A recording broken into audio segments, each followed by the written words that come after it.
Okay, we're back.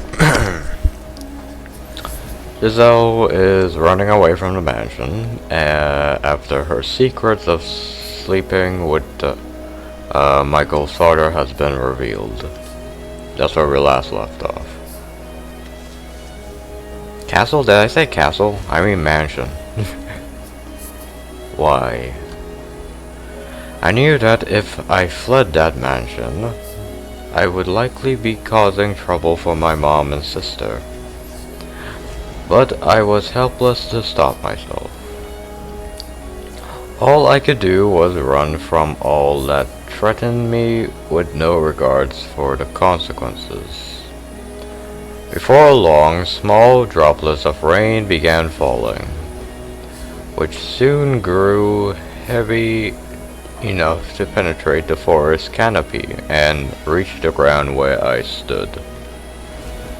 The downpour drowned out my ears and my cries, because I had rushed from the mansion without even putting on a cloak. Each cold winter droplet stung bitterly against my flesh.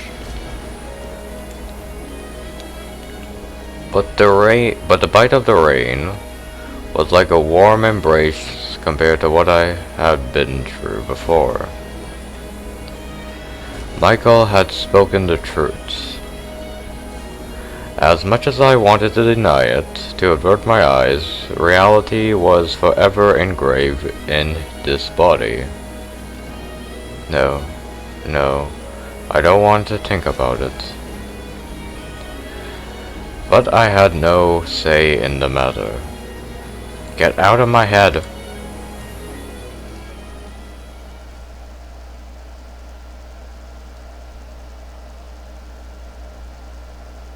Who the fuck is Anthony? Anthony? Anthony?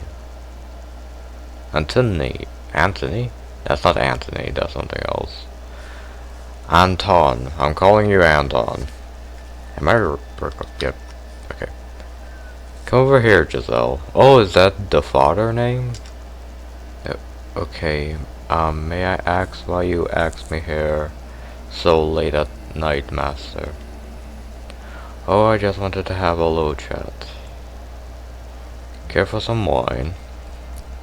Come closer and I'll pour you a glass. I had this wine imported from up north. They use very hard water and it's like it rather tart. So it leaves quite the lasting impression on your tongue. And yet it goes down so easily you just can't seem to top. What do you say? Have a sip? No.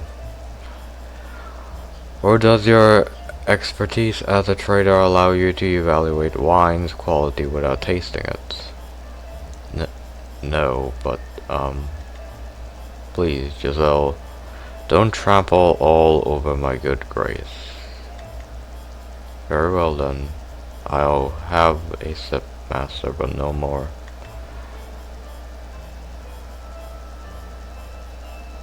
Have you ever considered growing out your hair?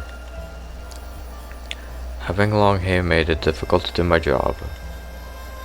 You are not a merchant anymore, though. You deserve to look like the woman you truly are.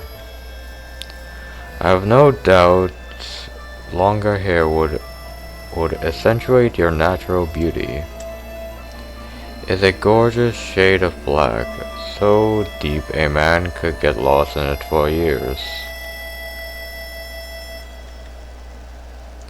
It will contrast the color of your skin fabulously. Highlight your eyes, your cheeks, your nape, your shoulders, and your chest. Yeah. I should get going, you creep. Oh, but we're not done talking yet. I would not want a lack of sleep to interfere with my ability to do work tomorrow. Thank you very much for the wine. It was No need to be cold-hearted, no. From the moment I first lay eyes on you. Master! That's enough fooling around for one night. Now, don't be afraid. I wouldn't do anything to hurt you. I simply want to express my love. Uh, let go of me. I only came here to work, nothing more. The first time I saw you, I thought it would be a tragic waste to leave you to wither away working at some little street-side shop. Stop. You can't tell me you didn't know a merchant girl had no place in a house like this, even as a servant. There is only one reason you would be allowed here. No, I swear it never even crossed my mind. It would seem you're even more innocent than you look. But you've figured it all out by now, haven't you? No, let go of me. Stop this. Keep your voice down. No, scream louder. Eek. Do not shout, just scream louder. If anyone were to find out about this, you would be the one shouldering the consequences, not me. But you're a maid, and I am the master of the house. Whose word do you think holds more weight? Don't worry, I won't do anything to hurt you. I promise your family will be exponentially well taken care of. Your mother will have the comfortable life you wanted for her. But you know what will happen if you raise a fuss and make a fool of yourself. Not only will your family not get any of our money, and not only will your sister not get to marry, you'll spend the rest of your lives on the streets. How could you be so cruel? This is blackmail. Blackmail. For a merchant daughter, you don't know much about trade, do you? Then let me give you a little lesson about market value. The goods you're after, Giselle, are not cheap. Understand? Now, let me see the beautiful body of yours, okay? He was an older man, so I hadn't expected him to be very strong. But I couldn't break free of his grip, and I found myself entirely at his mercy. Beneath the godly outfit lay a hungry beast, and I was seeing the creature true colors for the first time that day. The aging man ran his disgusting slobbery tongue across my exposed skin. Everything he placed his hands upon withered away. Every piece of flesh he pressed his lip against petrified, rotted, decayed, rankled. I trembled in the revulsion at which the man laughed, seemingly interpreting as something else. I wonder what kind of place hell was. If hell's warden only filleted and carved their prisoners, I would have preferred that instead. I would have rather been sliced into tiny little chunks and cast into the hellfire. I would have chosen eternal torment over being touched by this man another second. But I didn't get to choose my hell. Eventually, the man forced open the gates I had been holding fast, and spread his festering death inside me.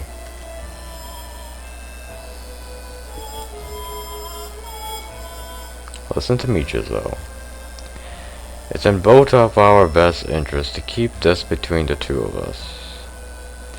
If you can do that, I'll continue to do good by you and your family. Oh, don't look at me like that, please. I am thrilled to have you here in this house, Giselle. She has long since lost her mind, after all. It's torture just being in the same room. And my sons, they hardly ever come home. But you, Giselle, you give color to my dull life. You make it exciting once again. Now go on back to your room. I'll be waiting here at the same time next week. I couldn't escape from that man's grasp. Not when he used my family against me. Some weeks I would just not go to his chambers, my one feeble means of resistance. When I did that, he would send another Abigail to come find me the next day. I couldn't ignore his summons when he got other people involved. And then, when the two of us were alone, the mask will fall off. And he would discipline me for not showing up before taking care of his usual business.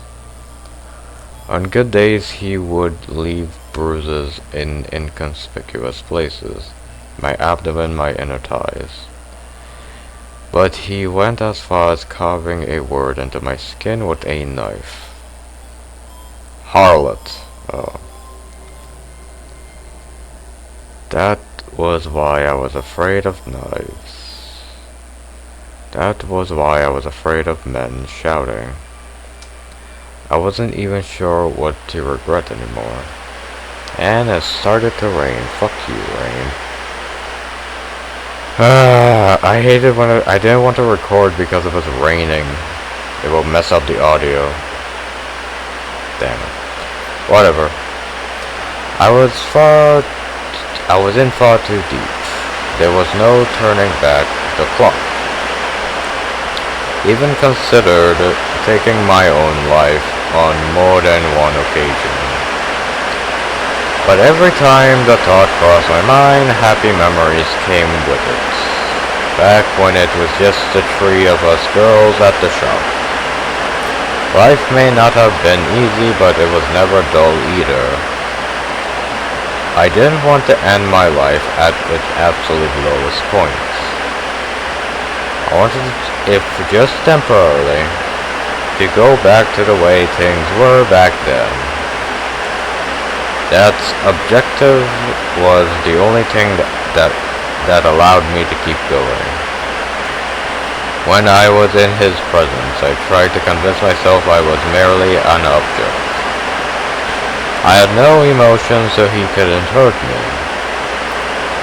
I was merely a vessel, a construct of flesh and bones. His hands couldn't reach my heart, for it was not connected to my body. Doing that made it a little easier to bear, but the reality was, it was impossible to completely sever my heart from my body.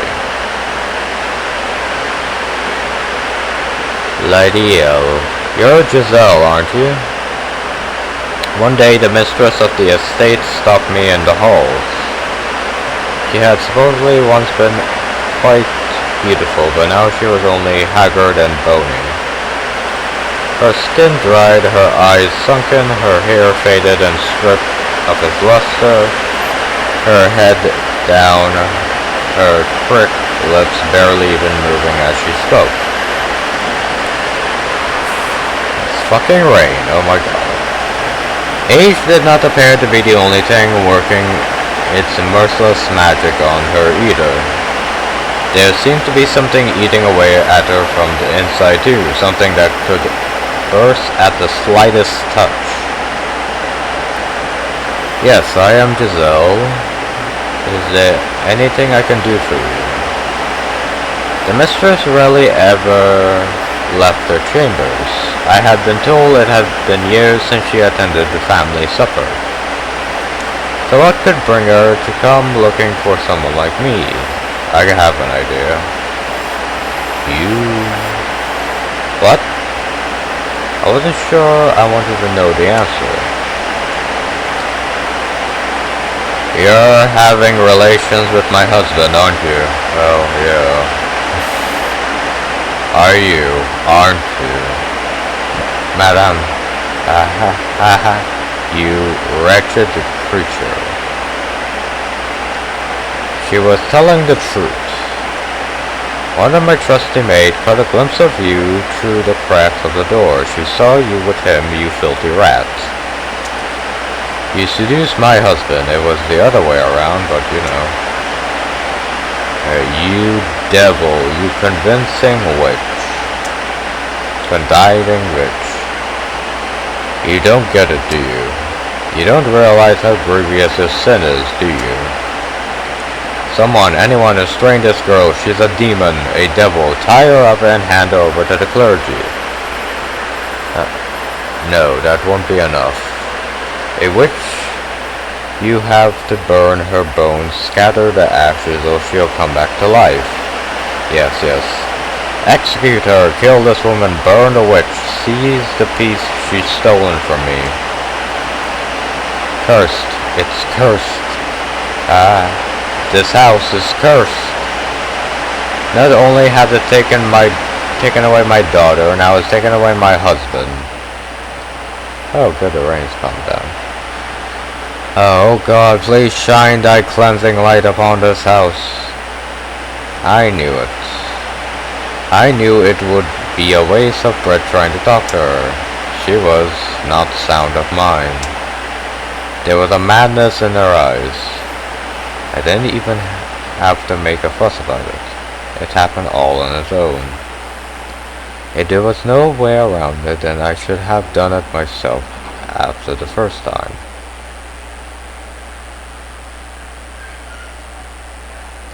I didn't have the energy to argue with her, or to cry, or to shout. Before long, the crowd began to form around me and the sobbing mistress, and in it stood him. I assumed he would just stand back and watch, but much to my surprise, he stepped in with an embarrassing look on his face, tried to settle his wife down and convince her not to have me executed. Maybe he did have a heart after all. Or maybe he just wanted to save face. Regardless, instead of being burned at the stake, it was decided that I would be sent away to some remote forest. One of the previous Bolgener family has purchased a mansion there long ago, but it had been abandoned because of the stories people told about it. They said that a cursed witch dwelled in the house. She had returned to life after being executed, and now sold about in the darkness. It was the perfect place to banish a sinner, and so, accused of adultery, I was in a carriage on my way out of the capital the next day. I hope my mom and sister are right. The two of them will believe in me, even if no one else does. The wooden wheels turn, carrying me away to that accursed mansion. Just a silent coachman and his single sullified passenger.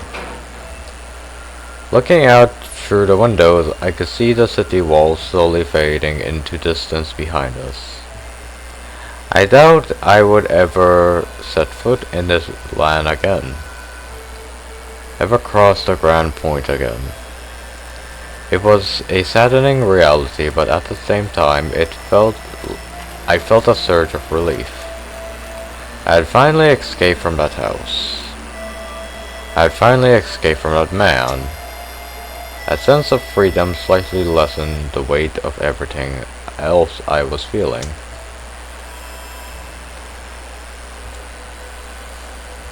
A good while after we left the capital, the coachman handed me a letter. On the sheet of parchment was a rather startling revelation. There was someone else living at the house where I was sent to reside. The Bolgraner's youngest child. But the letter didn't say why he had been sent to the cursed mansion, only that he was there. Beyond that, the letter only made a single request, that I look after him and not ask any questions. So I'm not just being sent off to the middle of nowhere. I still have work to do. If I look after whoever's at the mansion, then they'll do the same for my family. I don't have much to say in the matter either way, I suppose. The carriage rattled and shook as it traveled the stony path, and bouncing around inside it, I resolved to take back my life. The peace I had once known, the cheerfulness I had lost, and to do so I would forget. Lock away my memories. Bury every terrible thing that has happened to me. Cast aside those memories and find my smile once more. I have no idea who I'm going to find there, but they couldn't possibly do anything worse to me. I greet them with a smile, yeah right. I do my best to build up a decent relationship with them. I figured since the both of us had been banished to the same cursed master, it will probably be other things we had in common. There were probably other things we had, yeah. And so, I will forget it all, and get my life back. Get my smile back. Except that's not what happened. And that was everything that led up to me arriving at the mansion. All the wounds I've never wanted to open again.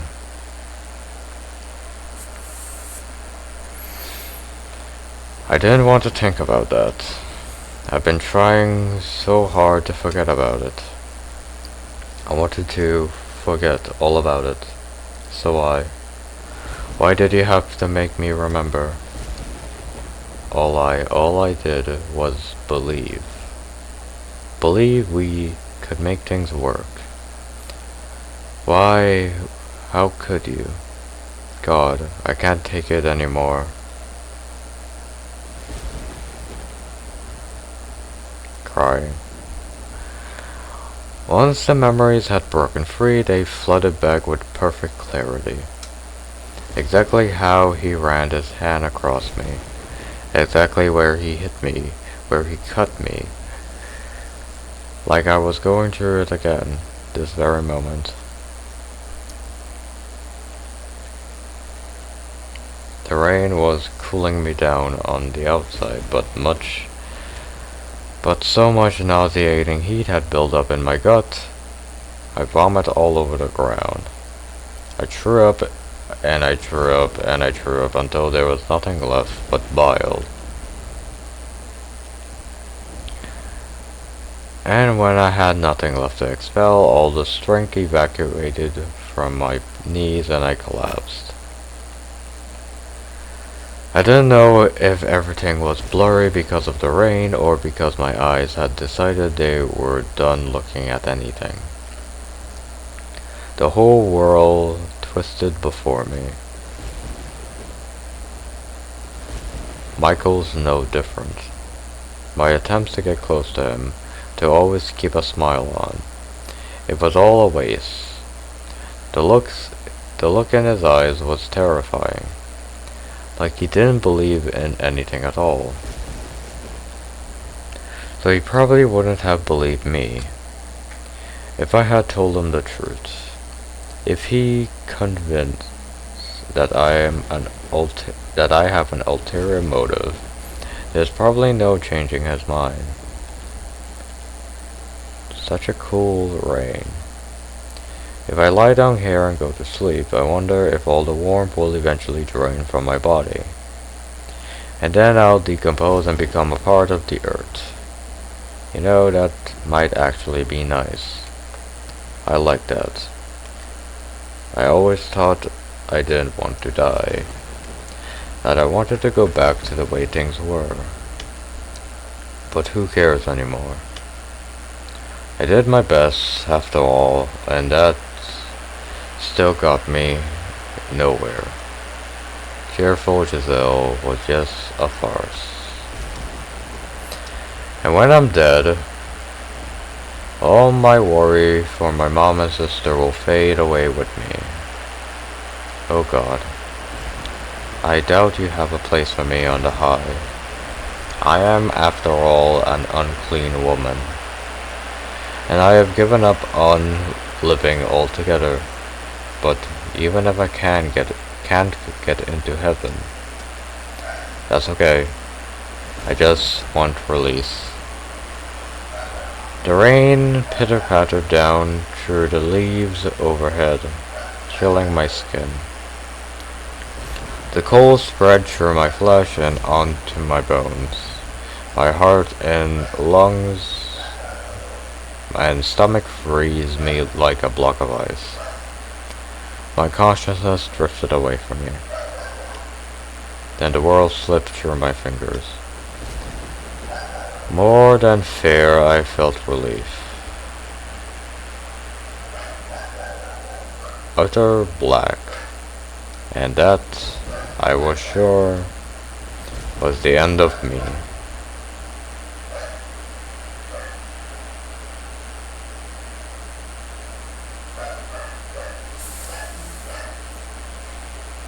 Wait, who is this?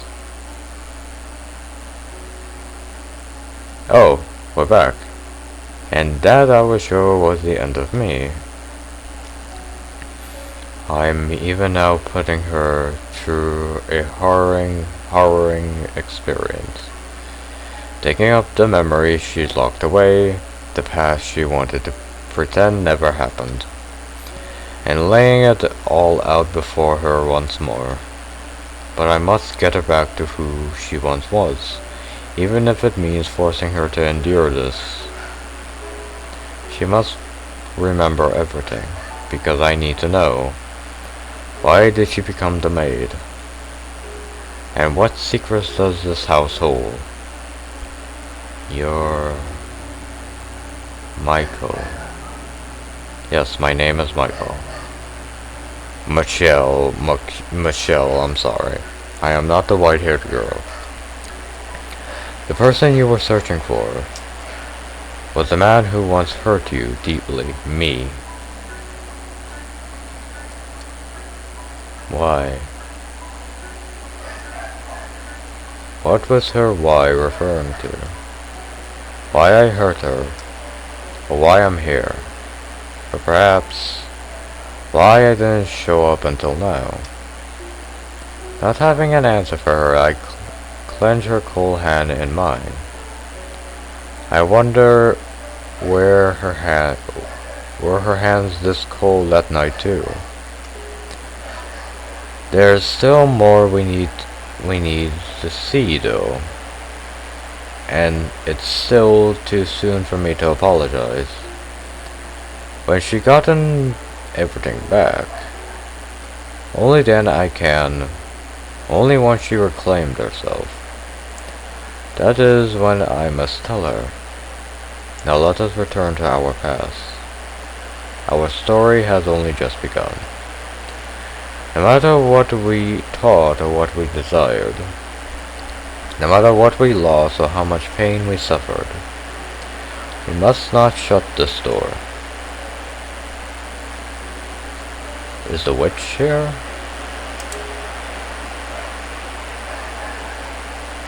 No, the witch is not here.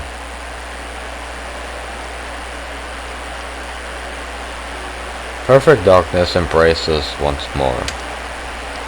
I can see nothing, not even the woman beside me, but I shall not let go of her hand.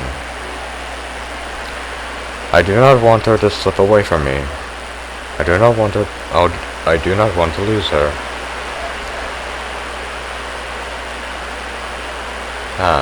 light. Ooh. Wait. Stay with me. Are you alright?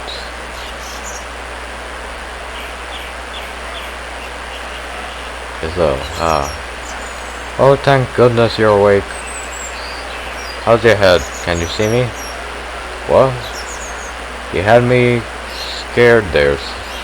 You had me scared, silly, there. I thought I might have lost you for good. I'm really glad you're alive. Where am I? And who is this man? What was I doing? You feeling up for any food? I can whip up some porridge for you right quick. I was in the forest, it was raining. Before that, I was at the mansion. I feel sick, like there's still something in my stomach. No, thank you.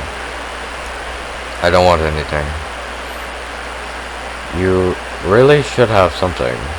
You need to keep up your energy. Unless you want to conk out again in an hour. Sounds good to me. I'd rather never wake up at all. You're not in the highest of spirits either, it seems. All the more reasons to get something warm in you. Please, have something. I got some milk on the fire. I bet you can handle a cup of that. You start losing all hope once the cold gets that deep in you, reaches down to your core. Take me at my word, please. Just one sip. You feel like a whole new gal.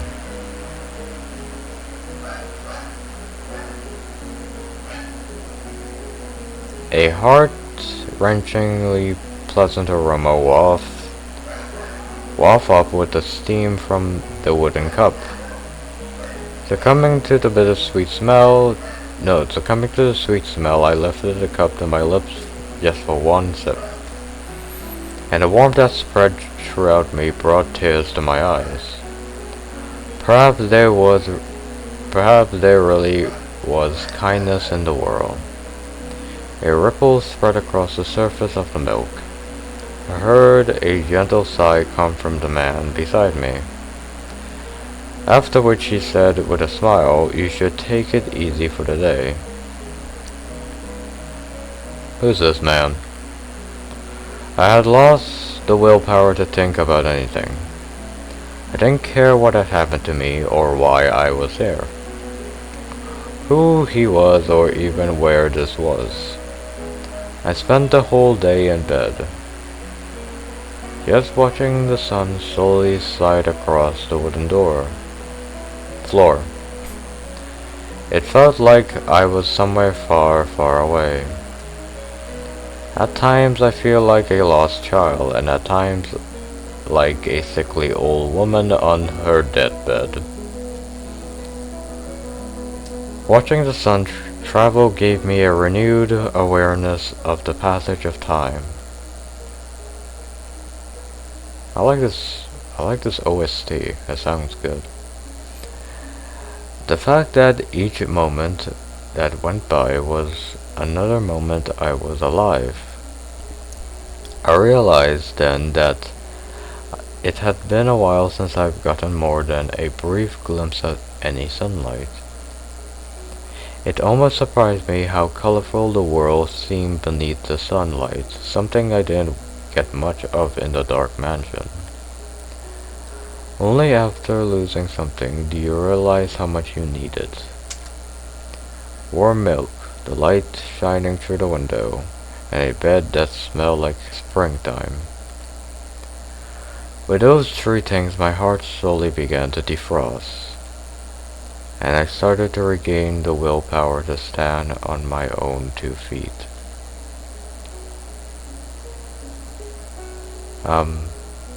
Thank you for everything.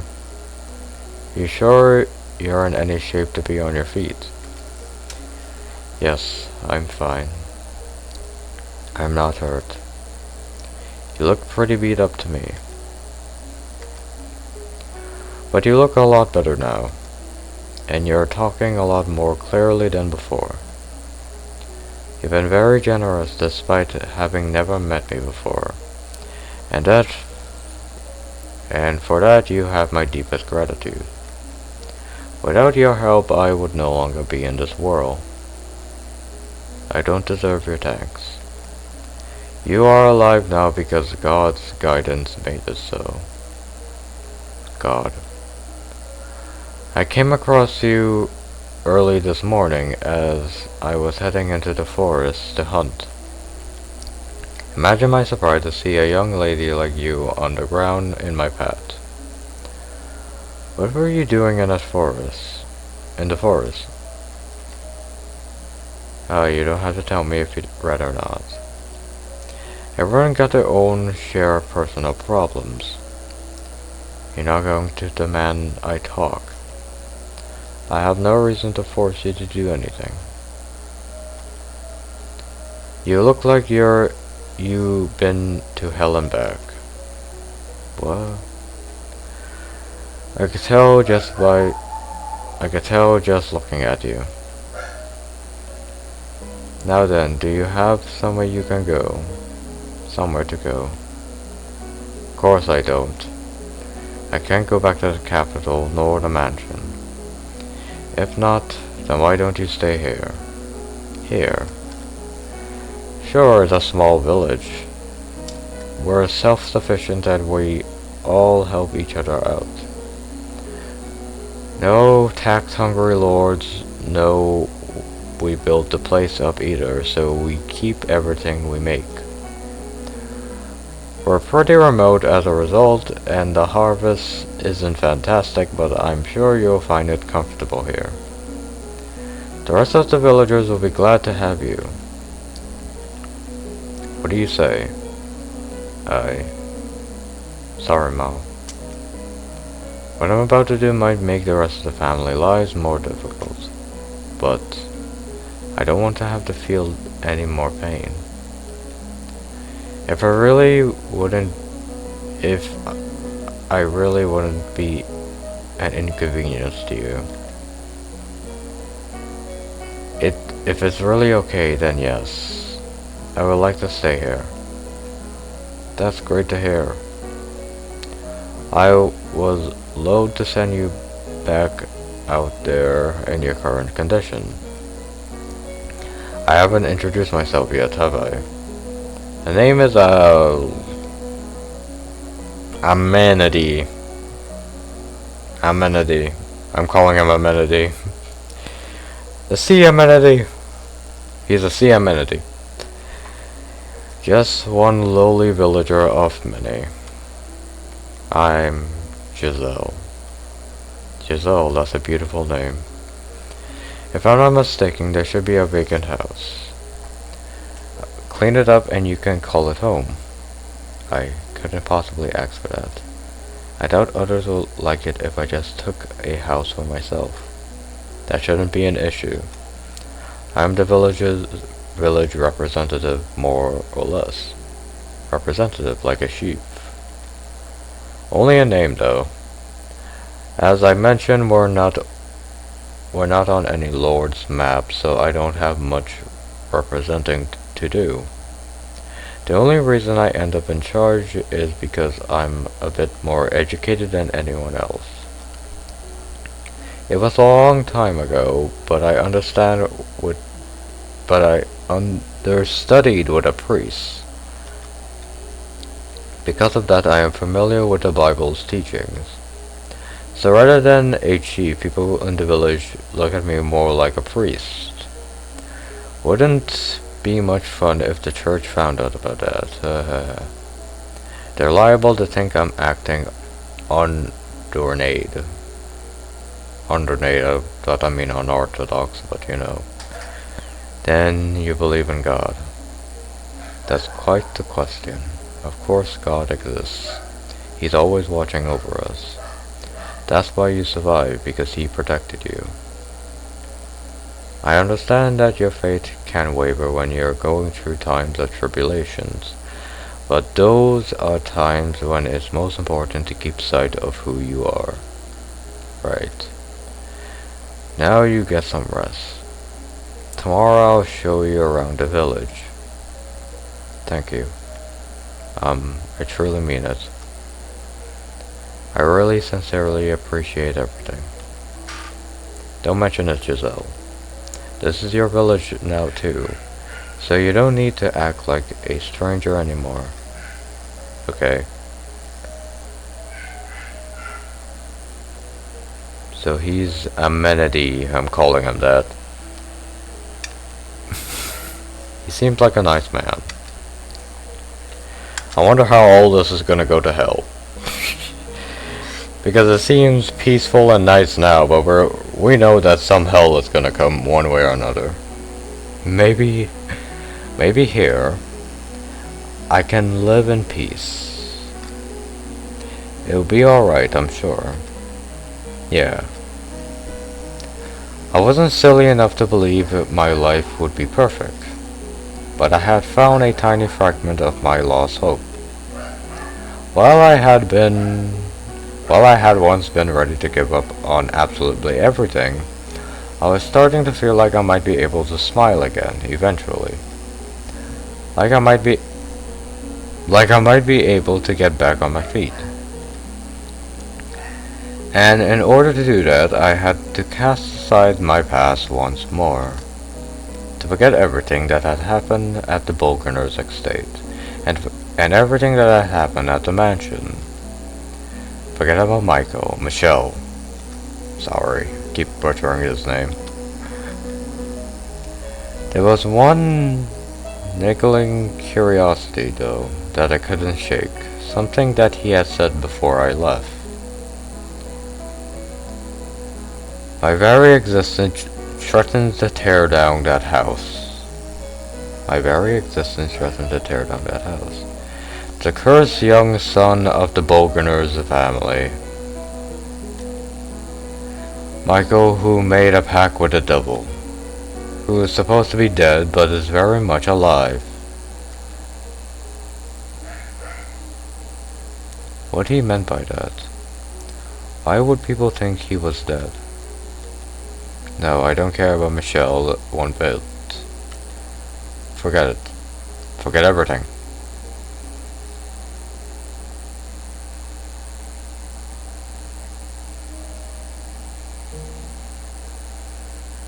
Michelle.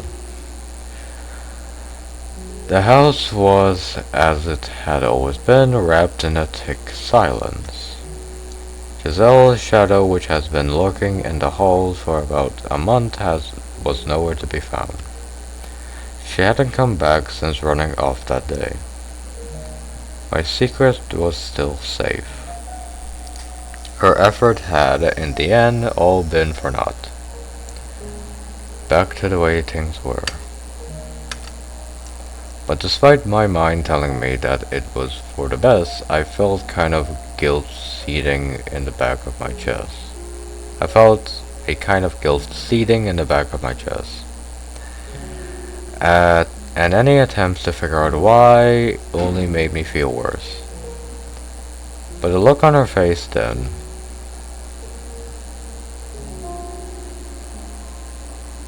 Please, hear me out. I didn't know anything about you. I wasn't sniffing around or trying to bring you any harm in any way.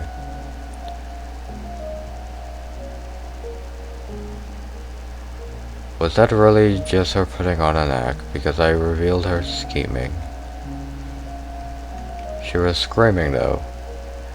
She looked generally terrified when she knocked my hand away. I'm not falling for anything. I just feel like I know that frenzied panic. Something doesn't add up.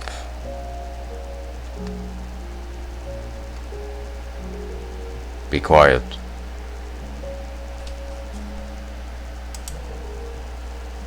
Oh, I thought the witch was talking. Silence, please. My head was pounding beyond belief. I couldn't stand anything. This world, the creature I was, the witch whispering. The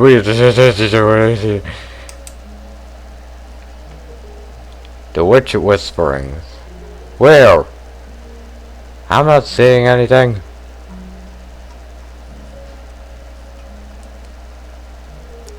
The archangel looking down upon me, seeming to cackle from somewhere far out of reach. So, for whatever it was worth, to escape from its gaze, I once again drew the drapes over the stained glass window,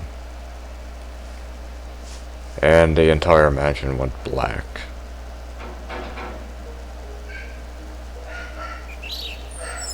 Whoa, it's someone new. Village child. Village child 2. Hey, where are you from? You're gonna be here long. Are you?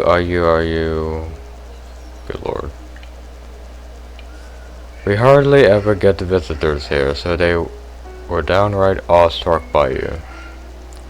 You'll be getting a lot of attention for a little while, but please don't let it get you down. Don't let it get to you. No, that's just fine. I do my best to get along with everyone. How you got a spark in you that wasn't there yesterday? In anything in particular that cheered you up? In particular, once I decided I was going to stay here, I sort of started feeling better about things. And I figured I couldn't stay gloomy forever. I see. Glad to hear it. Yeah, and it's all thanks to you, Amedidi. Keep thanking me like that and my cheeks might get stuck red. In any event, I said I'll show you around yesterday, so how about we do that? Lead the way. The said were a modest village, about 100. Wait, what? A modest little village of about 100. 100 what? Population? People? Years?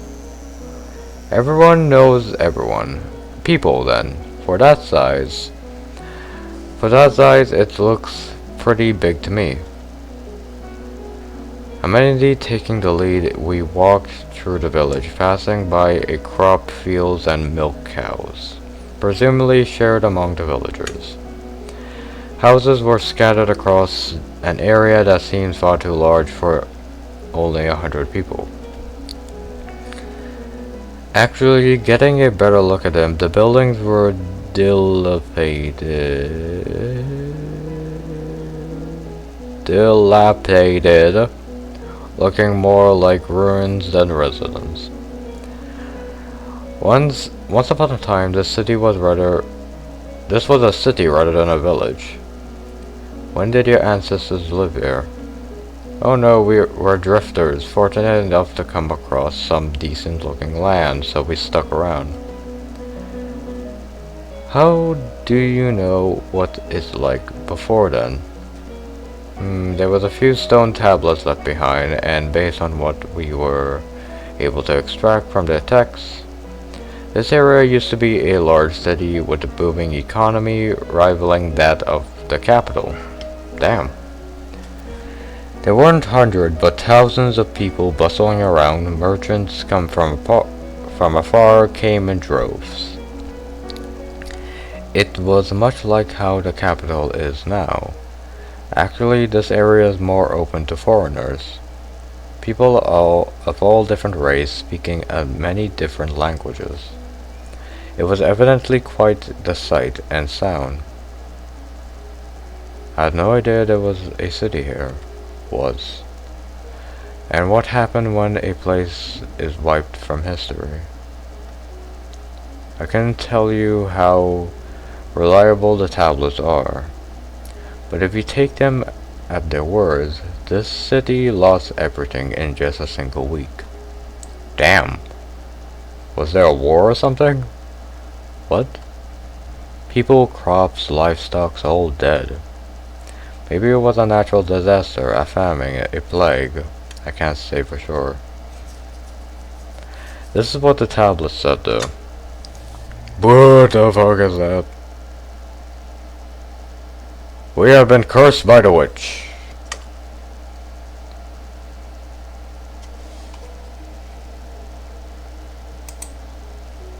We have been cursed by the witch. So this is where the witch lived. Cursed by the witch. Look over there, you see that river? There used to be a magnificent bridge crossing it, but there is hardly anything left of it. If you continue along the path beyond the fallen bridge, there is a forest. That's where I found you. By the way, this art is like really cool. I just want to point that out. The deeper parts of the forest are so dense you can't see anything but tree trunks and leaves. It's an eerie place wrapped in a cloud of darkness. If you make it through that, there's a mansion, which is said to be cursed. The witch who supposedly destroyed the city lives in the house deep in that forest. She's been there for years and years and years, and she casts her curse on anyone who gets near it. The city was so large that the mansion was actually in its borders. My guess is the bridge was built to mark the roads leading to it. Now, as you can see, the bridge is gone and the houses still standing are practically in ruins. But the mansion alone looks like it did just back then, as it did back then. The witch living in the mansion goes by the name Morgana. According to the records, someone by that same name was executed in this area for witchcraft. And even in death, she continues to bear a grudge against mankind. So she was killed in this village. And you're living there now. That's not a good sign. Who knows how much of it is true though. True to fiction, the story has taken roots in this region. The city's history may be lost, but the legends of the witch continue to be told. People have a tendency to keep stories alive that scare them. Sorry, I didn't mean to disturb you. Disturb or... Yeah, disturb. No, I'm fine. You're best staying away from the mansion and the forest at any rate. There's no saying what might have happened if curiosity gets the better of you. Better safe than sorry, if you ask me. Aside from the mansion, this is as peaceful as a village you will find. I don't know where you came from, but I'm glad you didn't end up wandering up there. Yeah, about that. I know all about the mansion and who lives there. I was there after all. With Michelle for a full month. But I don't remember any cursed witch. Just a man with bone-chilling glare. Maybe the rumors about a witch living there were spread by him. Perhaps even his family. I could see them doing that. But none of that matters to me anymore. I'm never going anywhere near that house again. The witch's curse, Michelle, they're nothing to me. Well, if the witch comes back and fucking destroys the village again, you'll probably care about that then. With nowhere else to go, I ended up in this small village. There was no denying that there was very little to speak of here. But I found peace in that nothingness. I couldn't have been more blessed that such a kind man had found me, and welcomed me into his village. The village ran entirely on its own crops and livestock.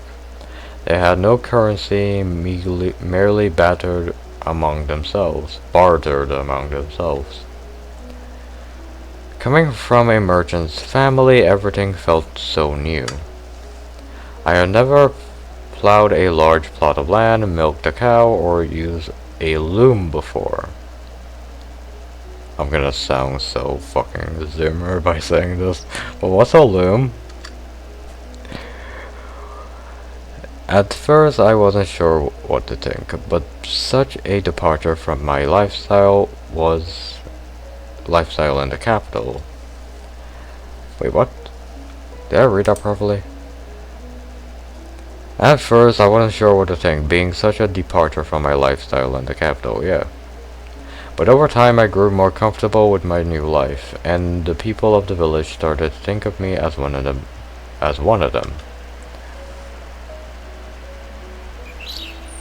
Come on, Giselle, come play with us. We're playing hide and seek today. I hate children, I'm sorry.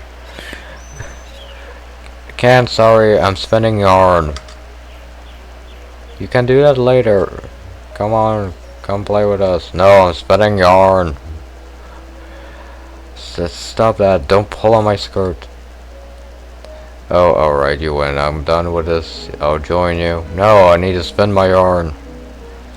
And no ditching. We'll be down at this square, okay? You guys have a square? A town square? Gotta see you there. These kids have taken quite a liking to you. Amenity. I know I'm mispronouncing his name, but I really don't know how to pronounce that. It's like Amity? Amity? Or something? You think so? They even been incredibly lively since you arrived. Children are more sensitive than adults. Sensitive? They're very perceptive of how others are feeling. If you begrudgingly play along, they will pick up on that quickly. Begrudgingly. You like children, and that's a wonderful thing. There's not a good woman in the world who dislikes children. Yeah, right, thank you. I don't think it's so much that I like them, as I'm kind of like a big kid myself.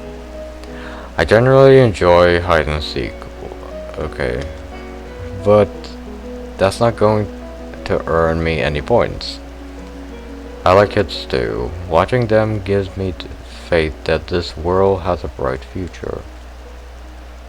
A bright future? I never look at them that way. They seem to like you quite a bit too, Amenity. Thanks. I hate his name. Why do you need to name him like that? Though I rather give my affections to my own kids. Oh, you have children. Oh heavens no, I thought that was obvious enough. I'm talking about the future.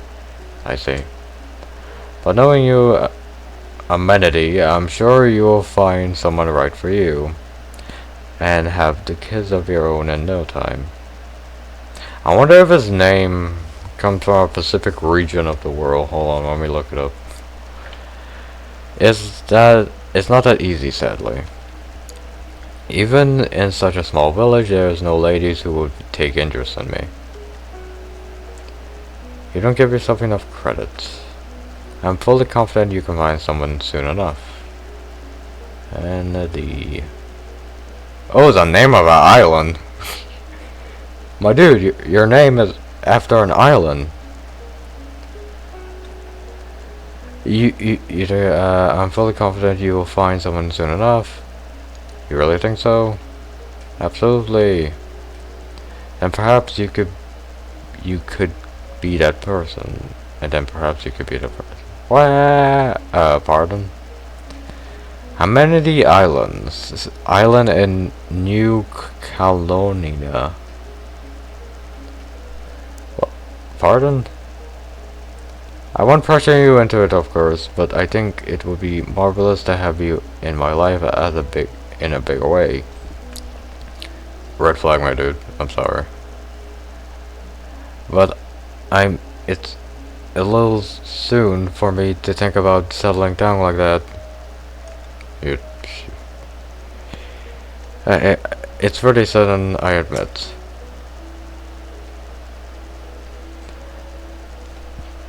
Take all the time you need to consider it. Alright, I have to go play with the kids now. Have fun. Okay. Amédée is a French masculine forename. Okay, so French. We're in France. I wonder if he really mean it. Amédée is a nice fellow, and I'm sure living here would be wonderful. But I can't help feeling something isn't right here. The witch?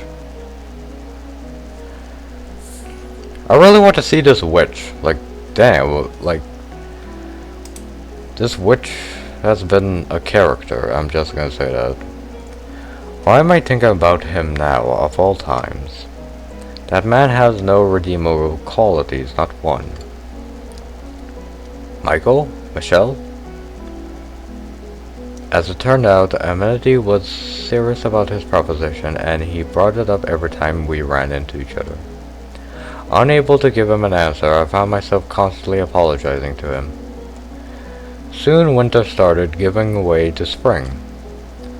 On a day when the air still had a brisk winter bite, and budding seedlings battled to break through the earth, it seems holding the village together began to come loose.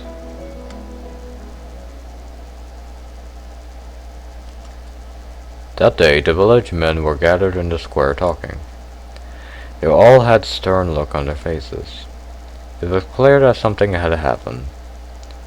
I obviously couldn't stick my head in, so I wanted to wait until they were done and caught Amédée.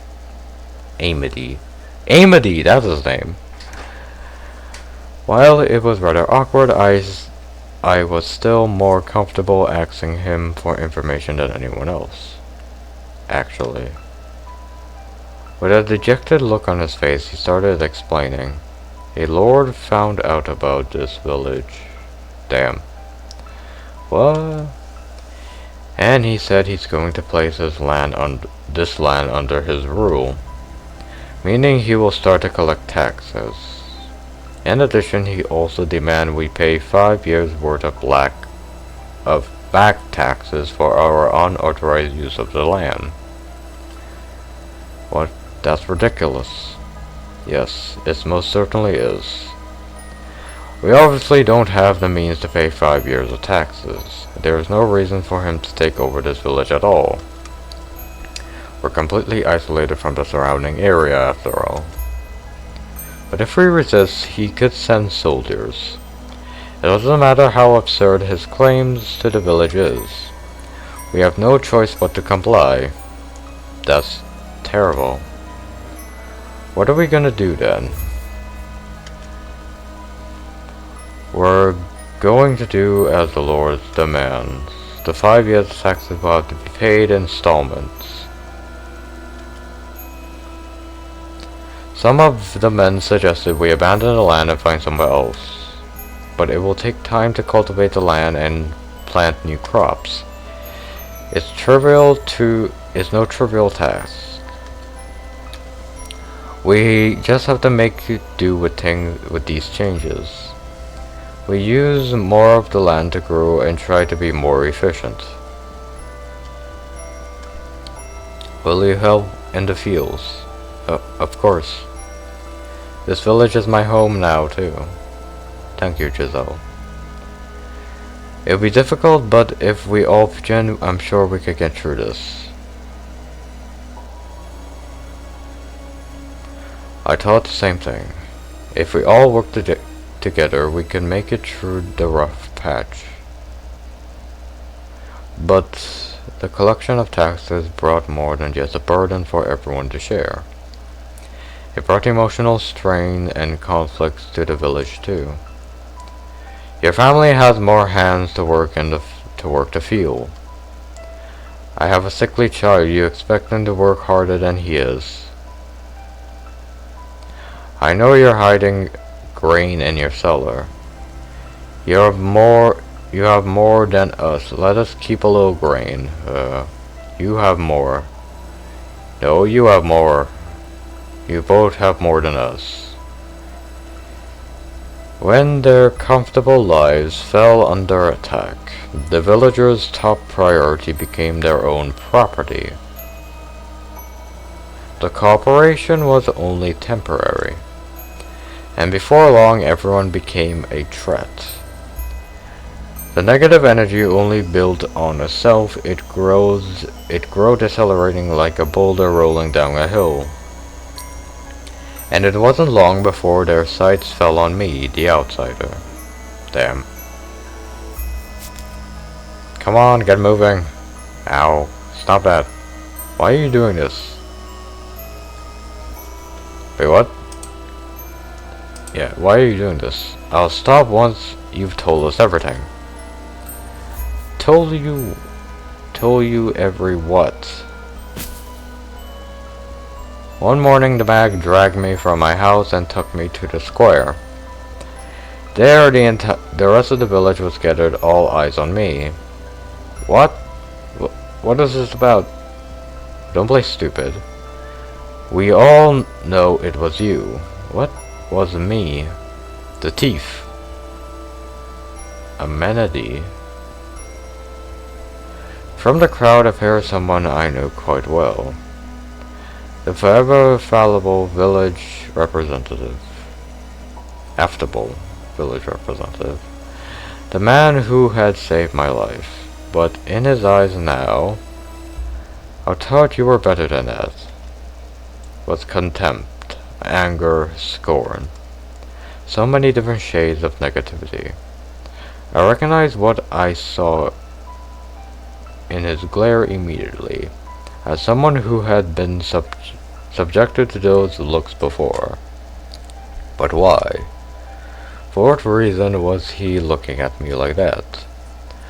I couldn't make sense of what was happening, so I just stood there, stupefied. There has been a rise in reports of people having things stolen lately. The village is too small to attract bandits, though.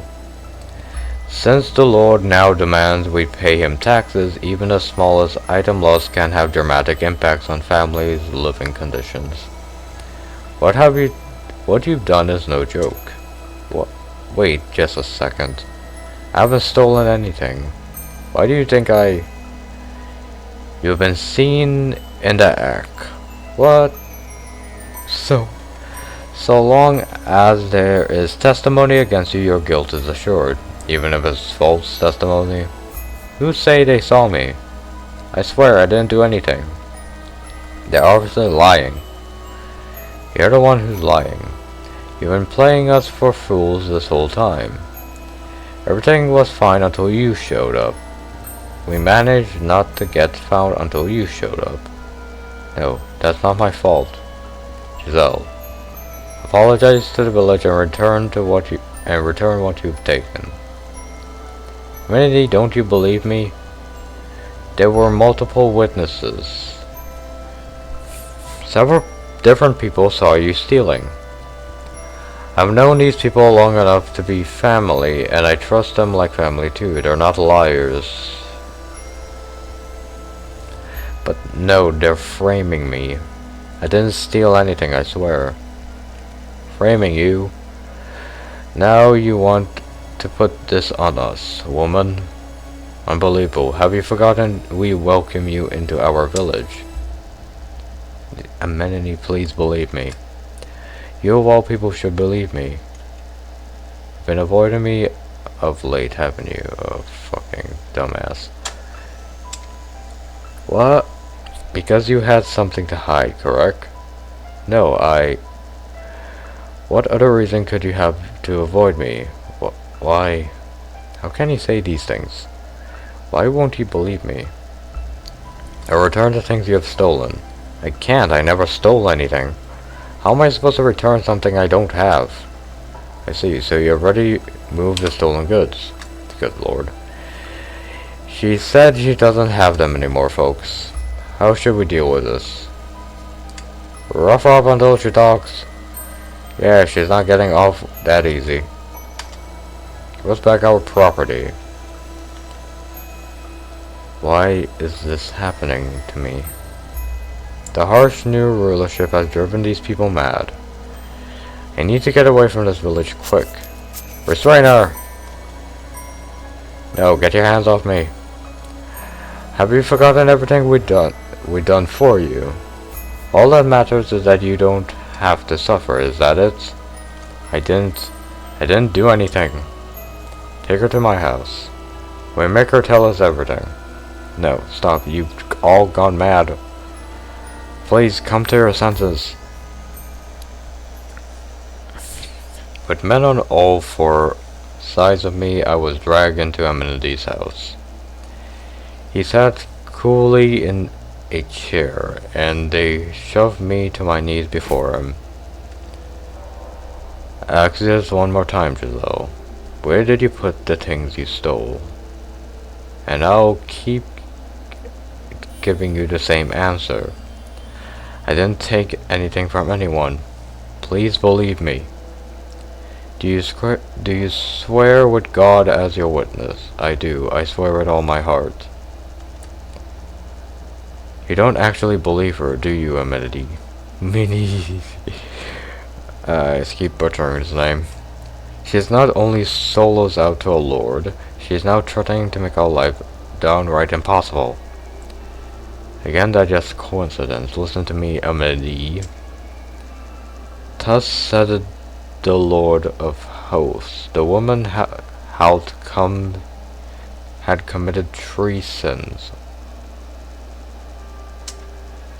She had lied, she has stolen, and she has betrayed her fellow men. Why are you doing this, Amenity? You were such a good man. I am deeply disappointed in you, Giselle. As much as I don't want to do this, I have to get the truth from you. Amenity. Amenity. Of course, why didn't I see it? Still just an outsider to them. Why would he believe a stranger's words over the words of the village, his family? The water. What? The man set a wooden well bucket on the floor in front of me.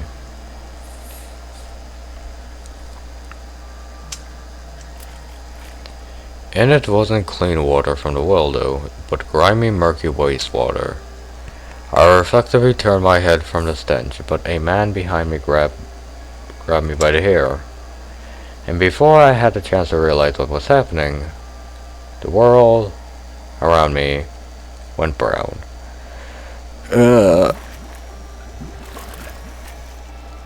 I struggled with all my might to break free, but my arms were tied behind my back. I didn't have the strength to overpower the man holding my head down. Reflectively gasping for air, a stream of filthy water poured into my mouth. Pull her out. We get nothing if she dies.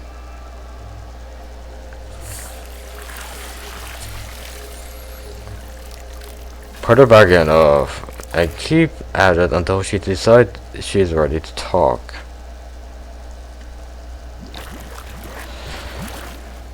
Oh God. How unsightly. And to think I ever considered marrying this woman.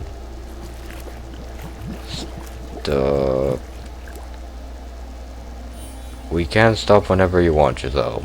You just have to tell us the truth. She is, you're just a bunch of dumbasses.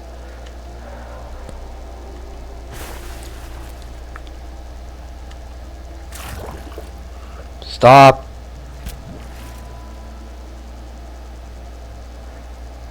I was given no time to rest.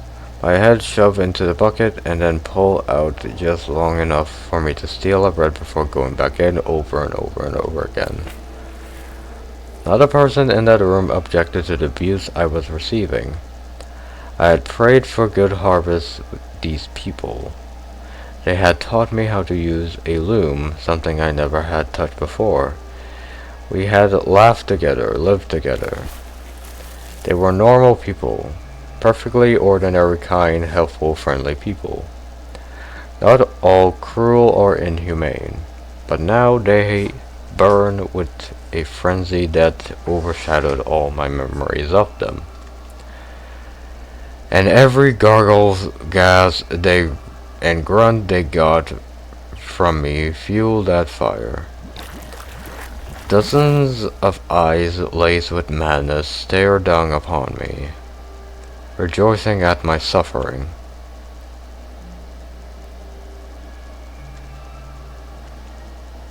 My consciousness was slipping away from me. I thought I could hear laughing and chattering, but it all passed through my ears as mere noise, nothing I could make sense of.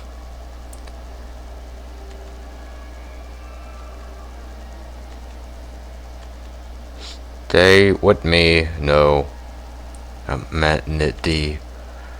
Oh, thank goodness, you're awake. Wait, what was I just doing? Alright, I was in the forest on the verge of death and an enemy found me and we almost lost a valuable manpower there. We were just discussing what to do about you, Giselle, and we decided to make you village property. No, he didn't save me. If you agree to work with us, we put this whole nasty mess behind us. You may be worthless in the fields and terrible with a loom, but there's plenty you can help with. What are you going to make me do? You like to get your hands dirty. And considering I found you half dead in the forest, I doubt the rest of you is any cleaner. It seems we've come to an agreement. I will keep watch over her starting today, to make sure she stays in line and doesn't steal anything else. Dirty stays in line. The way they were looking at me. They didn't have to spell it out. No. Anything but that. Please have mercy. If you're begging for mercy, that means you know you've done something wrong. Let's see. There is one way, Giselle. What? Give back what you stole, naturally. But if you're going to insist that's not possible, then bring us something of equal value. Aye. And if you can't do that, then your life belongs to the village. The men were cackling. They knew I couldn't do it. And they were enjoying watching me squirm. Take your picture, though. Something of equal value. If I can get that, then you will set me free. In that moment, a little bit of darkness bubbled up in my heart. Something maleficent whispered in my ear. If you're in need of money, help yourself to some of the furniture. There's a village not far from here. Trade it for food and then make your way to a larger town. I think I know where you can get something worth some money. Imagine the forest have some fairly valuable furniture in it. Oh god. When did I become... So, you can steal some of that to sell for good money. Such a despicable woman. You mean the cursed mansion? You expect us to go there? Are you out of your mind? Anyone who goes near that house is killed by the witch's curse. There is no witch living there. There is no curse. Giselle, what do you know about that mansion? I lived there for a while. Well, for a month. You what? The son of a noble lived there. He's human and he's alone. A noble? What are noble boys doing this far from the city? I presume he was banished there. I was sent to the mansion from the capital to act as a servant. There was plenty of value in the house. Shelves lined with books. It should be more than enough to pay the Lord's 5 years' worth of taxes. Is what you're saying true? I would not lie. As bewilderment spread throughout Amenity's house, I was unable to look at anything but the floor. I couldn't stop trembling. To protect myself, I sold out Michelle. You swear there's just a single man living in that house? Yes, it's only him. Alright. If it turns out you're lying, you will pay. Okay everyone, you heard her. Tell the young men to get ready. We're going up to the mansion in the forest. And just to be safe, make sure everyone brings something they can use as a weapon. And you, Giselle, you're coming with us. You'll be leading the way. Listen to me, don't think about trying to run. Right.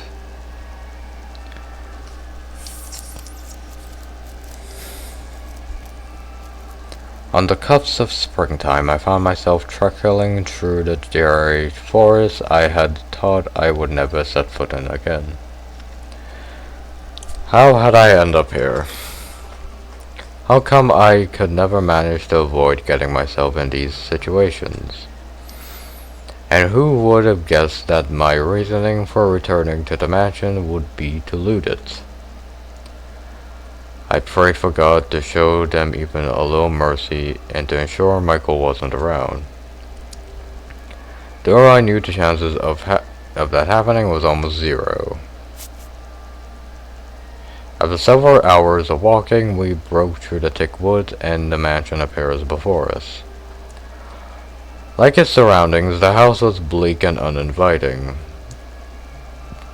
Even the midday sun seems disinterested in shining its light upon it. Despite on the surface there's not much of anything impressive about it. The entire mob stood speechless before the overwhelming presence. But the men had weapons, and they were fueled by avarice, right? Which gave them the courage to approach a place they wouldn't normally otherwise. The door won't open. I think it's barred from the inside. It would seem someone really does live in this cursed place. I'm honestly surprised. Even more so that it's not a witch, but just a noble. The door is old, we could break it down. Yeah, let's just bust it down. Hold on, there's no need to be so barbaric. Did you even consider knocking on the door like normal people? You sound like a band of thieves. Yeah, that's something else coming from you. Who do you think proposed this plan, Giselle? You. Alright, man. You ready for lives of luxury? Break down that door. Stop it. It's the damn nobles who make our lives so hard. They deserve to be robbed. Break it. Break it down. Break down the door. Please, stop this. Break it down. Break it down. Break it down. Oh, wow. Stop.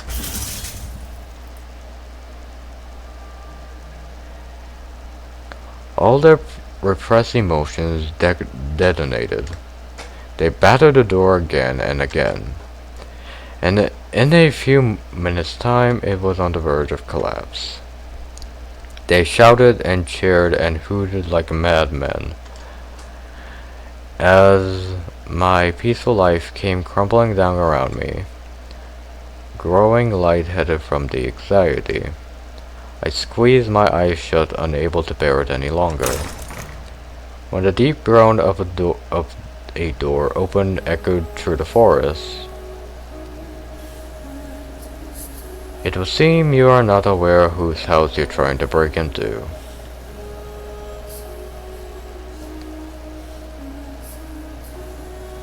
The world went silent, like time had come to a stop. No one could manage to say a word. Only stare at the man who had appeared from within the mansion. Surely you know what this place is called. Beneath the dazzling midday sun, he had a bone-chillingly alabaster skin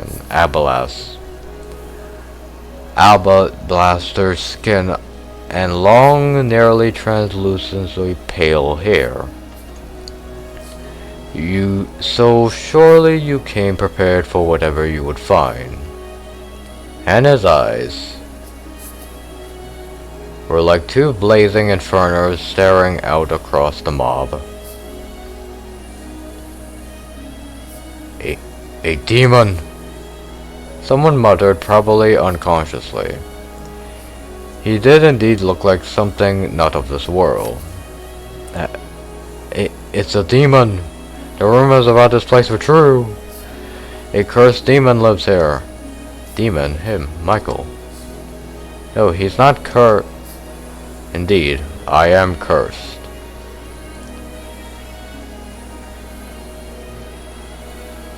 The witch's curse is real. Hey look, it's Michael. This looks cool though. I've inherited it in its entirety as well as her purpose. A witch, a demon, a spirit impure.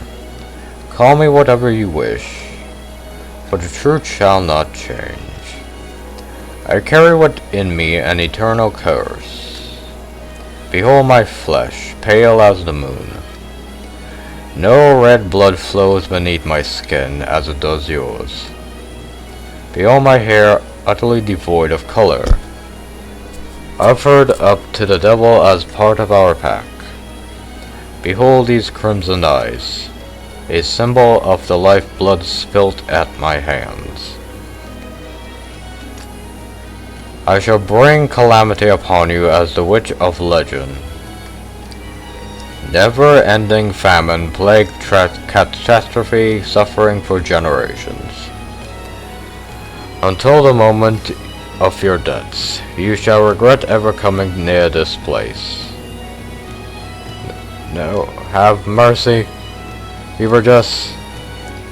It was that woman, she brought us here. She tempted us with promise of wealth. Deceived us, told us to pillage the house. We're innocent. Menady, please have mercy on us. Give her to me then as an offering. Absolutely, she's yours. Torture her however you please. I have one more condition. You never come near this house again. If you so much as consider it, you will all die by my curse. I swear it, we won't return. Run, get out of here.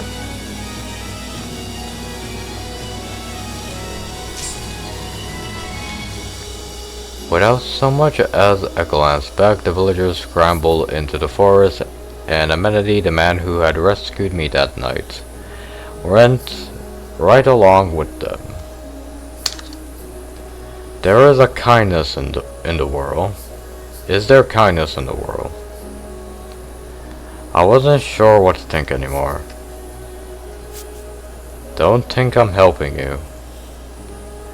His voice rained down on me, but I couldn't lift my head. There was such a gaping void in my chest. I had no idea what questions I would be asking anymore. What I should be angry about. What I should be sad about. Not even the first clue. Look at me. Look at me, Giselle. Tell me... Damn. Why do you look like that?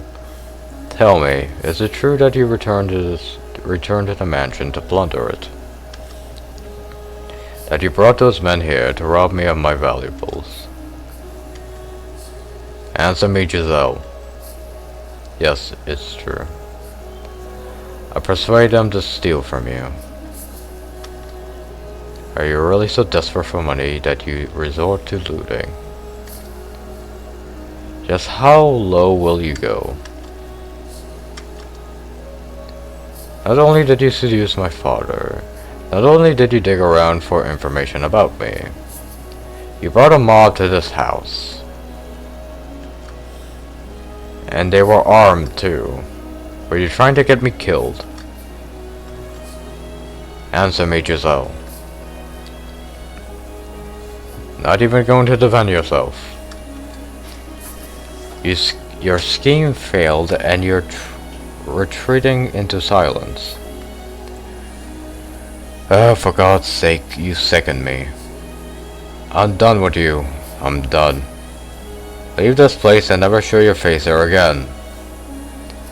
As he shouted at me and I stared into his fiery eyes, a somewhat inappropriate thought crossed my mind. Oh, so he could get emotional like anyone else.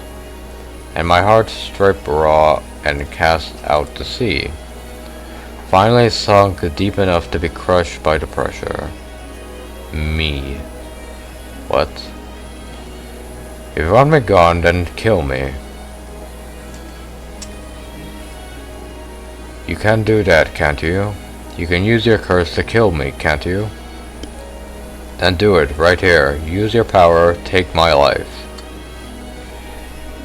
And if you don't want to do that, stab me with your knife. Kill me, kill me, kill me. What? I'm done, I can't take it. I'm through with this whole world. No one will believe anything I say. No one cares one bit about how I feel. They just walk all over me laughing. Why? Tell me why. Why is this happening to me?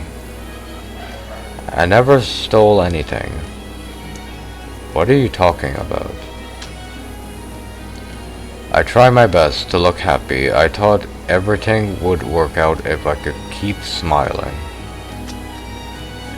I believed that would make everything better. Make things better.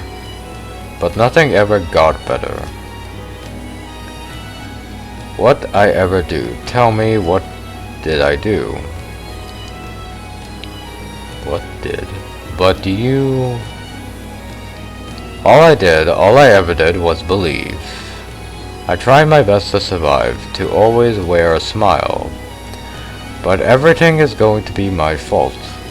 And I have to deal with that for the rest of my life. Then I'm done. I don't want to live anymore. I don't want to live in this world anymore.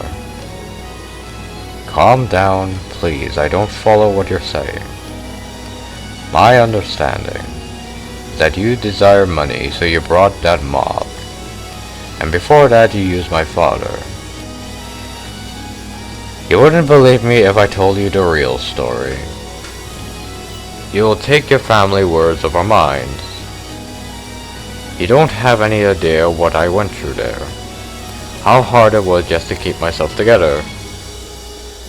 What? I never wanted riches. All I wanted was a decent enough wage to allow my family to live comfortably. That's all I wanted, but that man, he used my family against me. He made me force me to. He raped me. What? Again and again, no matter how much I resisted, he wouldn't stop again and again. He threatened me, he beat me, he cut me with a knife. Over and over again. What? My father raped you. No one will believe me. I did nothing wrong. You don't believe me either, do you? So I'm done. I don't want this body anymore. I don't want to live like this anymore. I can't take it anymore. Please, help me, please set me free. Kill me already. Use your curse and kill me. Kill me.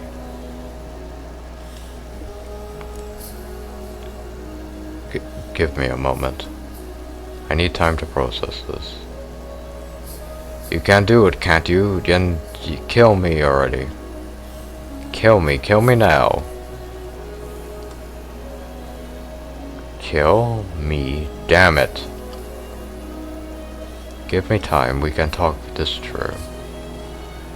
I want to hear everything from the beginning. Inside, let's go inside and talk. The light. It hurts my eyes.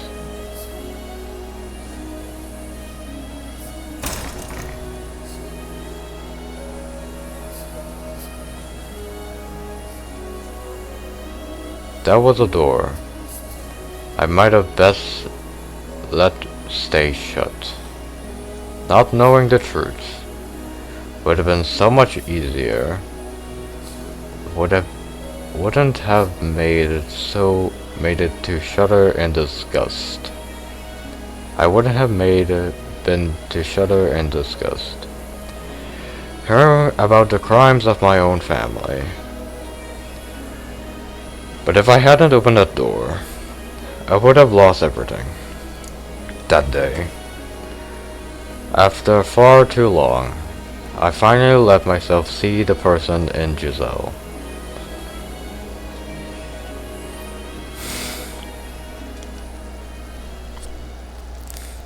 Giselle didn't recover for some time after I managed to get her inside.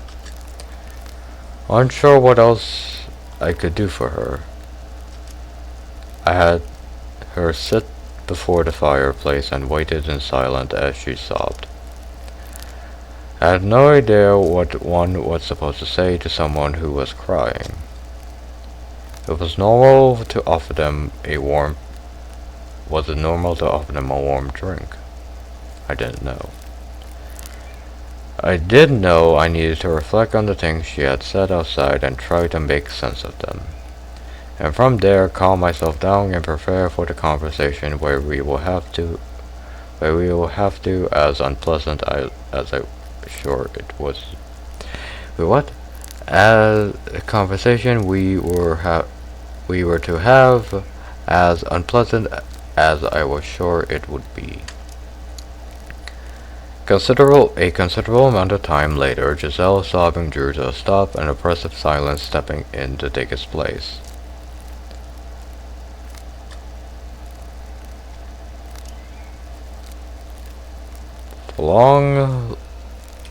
Longer than was comfortable, the only sound we heard was the gentle crackling of fire. I had to say something. I knew that, but I didn't know how to begin. I knew nothing about having an honest face-to-face discussion with someone about the things we were feeling, things we were thinking and feeling. But that didn't change anything. I had to do it. Even if down that road lay truth I would be happier not seeing. Giselle, could you please tell me what you did what was done to you at my family's home? How you ended up coming to this mansion, and what happened after you left? I'd like to know everything from start to finish. Will you believe what I tell you? You never so much as give me the time of day before. I very much doubt you will find what I have to say agreeable. Will you still believe me even then? Believe my word as a stranger's word. over your family or the people of the village? I cannot yet say. I must hear what you have to say to make that decision. I suppose that might be better than you saying you'll believe me unconditionally. Alright, I'll tell you everything. Just know that nothing I say is a lie. Understood. Giselle methodically recounted her tale for me. She told me how she accepted an offer from the Vulcaners to work as an Abigail to earn money for her family. Of how my father, Antonin, had other plans for her. Oh, that music is nice. Of the things he did to her. She spoke dryly, simply putting words to each event, one after the other. I had already seen how she felt deep down. Deep down, though. I had her pain screams, which I heard her pain screams, which were undoubtedly genuine. I didn't think she was trying to deceive me. That was the sound of an old wound being torn open, and even I could see that. Or perhaps my own experiences were that what allowed me to see it.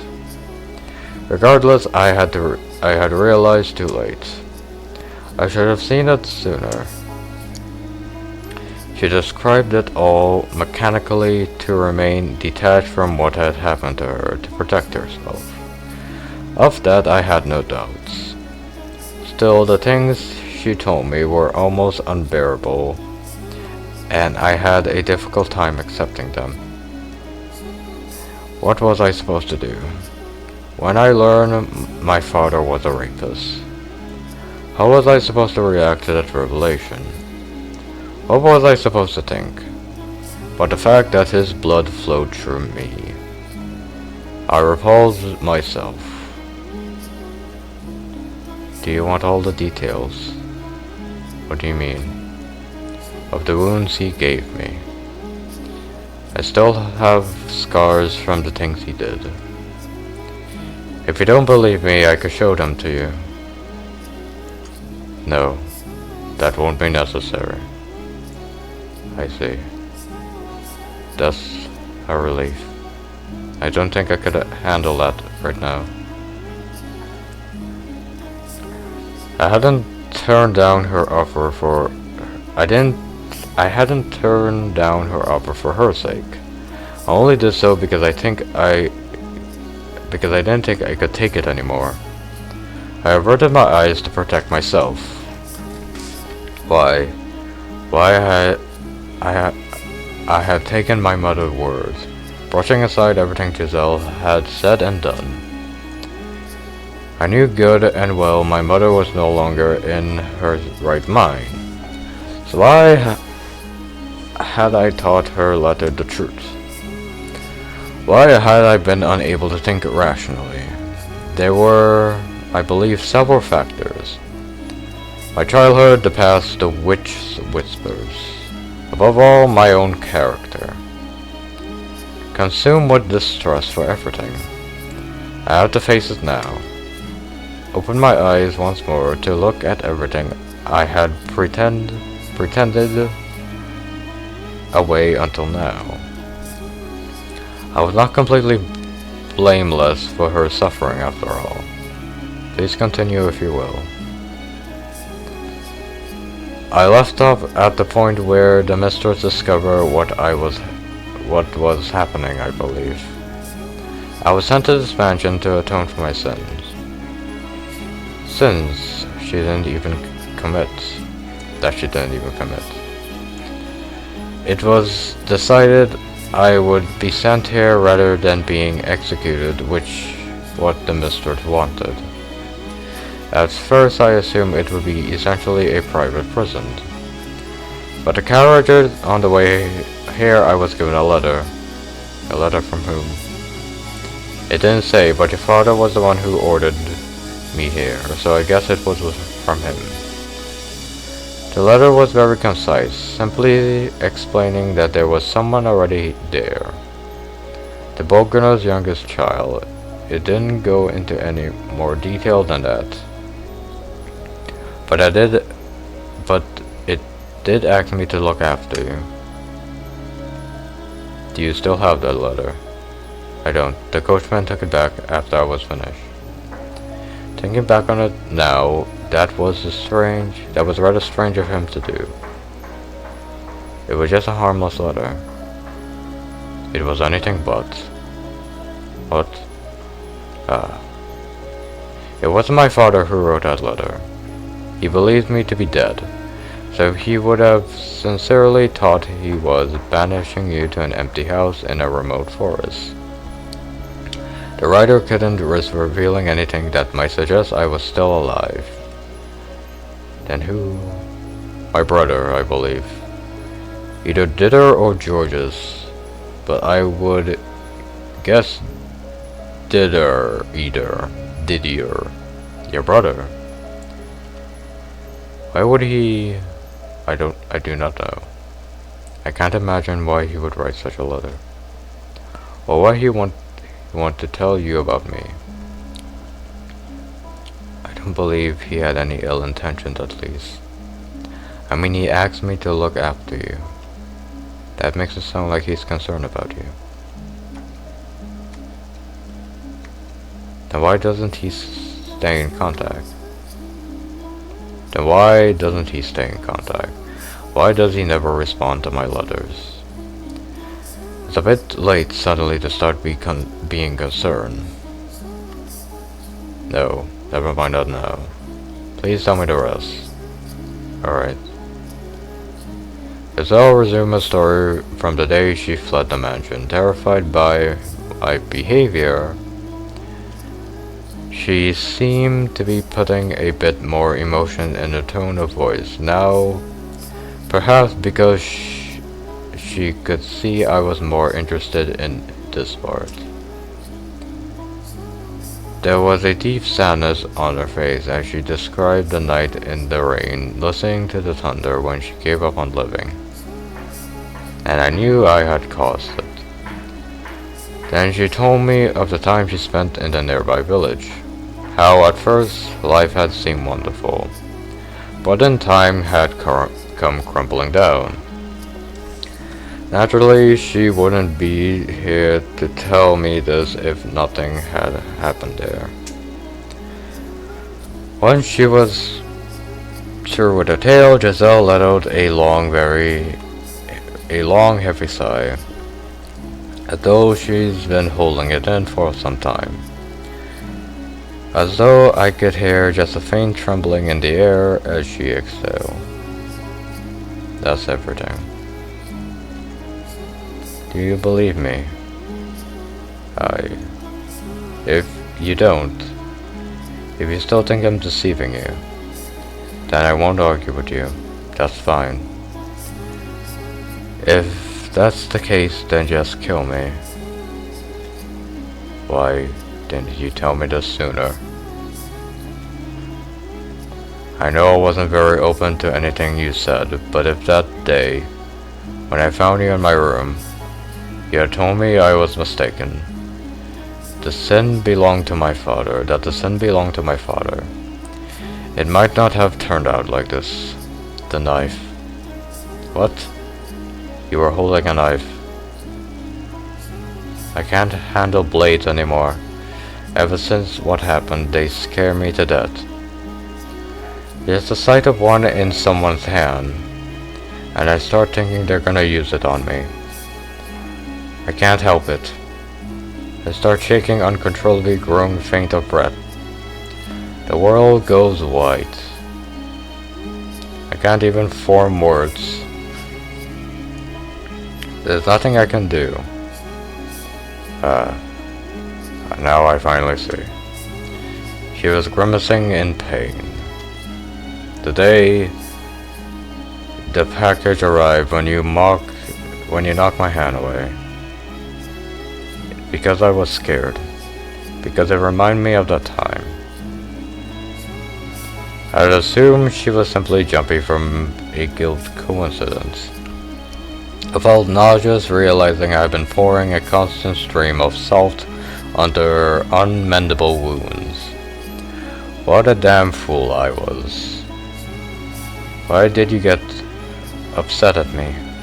Why did you have to point that knife at me? I didn't want you snooping. If you meant to sell information about me, though I had to do anything in my power to stop you. I'm still not convinced it was necessary. I was unarmed, I couldn't fight back. You didn't need a knife. I have nothing left anymore, so I'm going to tell you exactly how I feel. You're a jerk. Damn. What you did was inexcusable. You may not have hurt me physically, but you still hurt me. Humans are frail creatures, they wound easily. Apologize. What? Apologize to me. I said apologize. I'm sorry. Again. Put your heart into it. Convince me you mean it. I'm sorry. Again, once more, get down on your knees and shout it from your gut. I'm so very sorry.